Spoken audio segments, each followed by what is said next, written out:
Shalom shalom na kusalimu sana kwa jina la Bwana wetu Yesu Kristo. Naamini kwa hapo salama na sisi tupo salama, tunaendelea kumshukuru Mungu. Njoni tumshukuru Mungu pamoja. Siku ya leo ni siku yenye baraka. Mungu ametutunukia, Mungu ametubariki. Kwa hivyo nakusihi uje tumsifu Mungu kwa pamoja. Na nikiendelea kutoa shukrani zangu za dhati kwa kila mmoja ambaye alifanya subscribe, akalike na akashare na akacomment. Mungu akubariki, Mungu akupee haja ya moyo wako. Haleluya. Ama Mungu awapee haja ya mioyo yenu. Mungu aendelee kuwabariki. Wana wa Mungu, kuna mambo machache hapa tunaenda kuongea. Mambo matatu ambayo tunaenda kuongea yenye maana sana katika ulimwengu wa roho na katika ulimwengu wa kawaida. Watu wengi huwa wamepoteza vitu hivi vitatu, lakini nakusihi sana ufanye mambo haya matatu sasa, pale ambapo Mungu amejibu maombi yako. Umeomba sana mwana wa Mungu, umelia sana, alafu Mungu akajibu maombi yako. Lakini nataka nikuuliza, baada ya kujibu maombi yako ni kipi umekifanya? Baada ya kujibu maombi ama kujibiwa kwako, umefanya mambo gani? Acha sana tujifunze haya, na kama uliyafanya Mungu akubariki sana. Kwa hivyo acha mimi niende na mambo haya matatu ambayo utakayoyafanya pale Mungu anapojibu maombi yako. Mwana wa Mungu, siku zote ambazo Mungu akijibu maombi yako, kimbilia kumshukuru sana. Haleluya. Watu wengi wanapobarikiwa ama wanapoomba na kusikiwa, watu wengi huwa wanakaa kimya bila kumshukuru Mungu. Lakini katika kitabu cha Luka 17:17 neno la Mungu linasema, je, hawa wote 10 si walitakaswa? Na wale 9 wako wapi?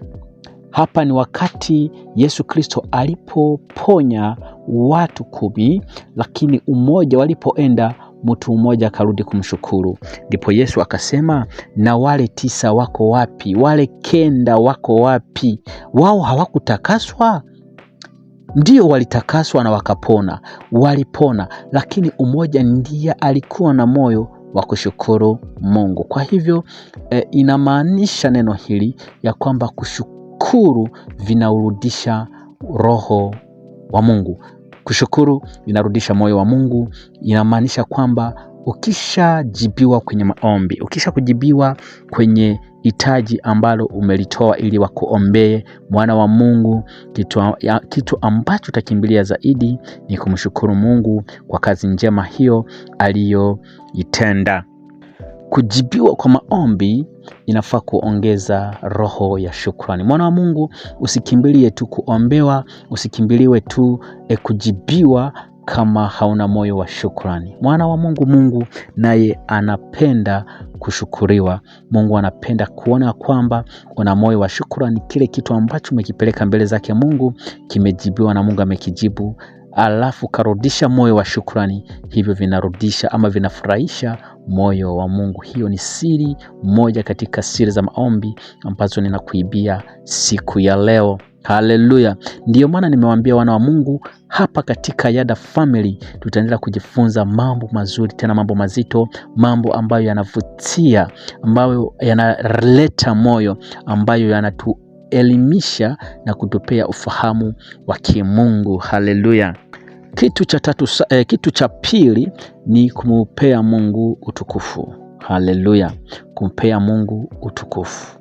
Wakati umeomba, umejibiwa, umeshajibiwa kwa kila aina, ama umejibiwa maombi ambayo umepeleka mbele zake Mungu, unafaa kumpea Mungu utukufu. Kitabu cha Zaburi ya 103 mstari wa 2 wanasema, nafsi yangu umhimidi Bwana kila wakati. Nafsi yangu imuhimidi Bwana kila wakati. Haleluya, haleluya. Alafu pale mwisho panasema asizisaulike. Nafsi usisaulike fadhili zake. Nafsi isisaulike fadhili zake. Haleluya. Yale mambo Mungu amekutendea usiyasaulike. usisaulike matendo, kazi alizozifanya, ile jibu uliopeleka mbele zake Mungu. Amekutoa katika magonjwa, amekuokoa katika kifo. Mungu, usisaulike zile fadhili zake.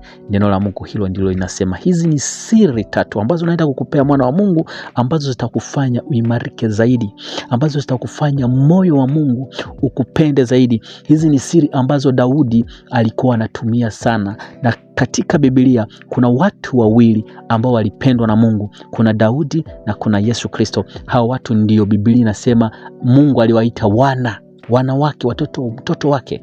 Kwa hivyo hii ni siri katika kitabu cha Zaburi ambacho Daudi alikuwa anatumia kusema kwamba kile ambacho Mungu amemtendea kisiondoke moyoni, bali akitafakari, asisaulike hizo fadhili ambazo Mungu alizozitenda. Pamoja na hivyo sasa, ukijibiwa kwa maombi, unafaa kutoa ushuhuda. Yes, zile fadhili za maombi, yale mambo Mungu amekutendea, unafaa kupeleka pamoja na ushuhuda, pamoja na shukrani. Ushuhuda wa kimungu, ushuhuda ya zile kazi ambazo Mungu amezitenda kupitia wewe, ile kazi ya Mungu aliyoitenda kupitia wewe. Na kitu cha 3 ni kitu chenye mvuto zaidi, ni kitu chenye maana zaidi, ambayo inasema ukiendelea kumtumikia Mungu. Kuendelea kumtumikia Mungu. Wana wa Mungu, watu wengi sekta hii wameitupa. Mara mingi sana wakishajibiwa tu, kama uliomba Mungu akupee mtoto, Mungu akupee gari, Mungu akupee biashara, Mungu akupee basi neema ya kujulikana na mambo mengine ambayo wewe uliweka mbele zake Mungu. Unaweza kuwa umeomba Mungu akuponye magonjwa, yalikuwa magonjwa sugu katika mwili wako, lakini Mungu ametenda, Mungu amejibu, Mungu amekuponya. Kuliko umzingatie, kuliko umtumikie, kuliko tembeye katika mapenzi yake, umekimbia. Ulipita unakimbia, ulipopona ukakimbia, ulipotajirika ukakimbia, ulipopata kile ambacho uliombea. Manabii waliomba, waombaji waliokuombea, kweli ukafanikiwa, lakini baada ya kufanikiwa umekimbia, ukatulia. Lakini haifai kuwa hivyo, mwana wa Mungu. Neno la hili la 3 linasema kuendelea kumtumikia, ama kukaa ukimtumikia Mungu. Katika kitabu cha Kutoka 23 mstari wa 25 panasema, bali mtumikieni Bwana Mungu wenu. Bali mtumikieni Bwana Mungu wenu. Kwa hivyo neno hili, mwana wa Mungu, linakuonesha kwamba ukishajibiwa katika sekta yoyote ambayo ulipeleka mbele zake Mungu, ama Mungu kwa kila jambo ambalo ulipeleka mbele zake ukajibiwa, inakubidi mwana wa Mungu kuendeleza la 3 hapa. Linasema kwamba kumtumikia Mungu. Kumtumikia Mungu sasa, mwana wa Mungu, ni vitu ambavyo vinamfanya Mungu afurahie na akufurahie, na ili aendelee kukujibu katika maombi yako. Je, unatamani kuendelea kuomba ukijibiwa?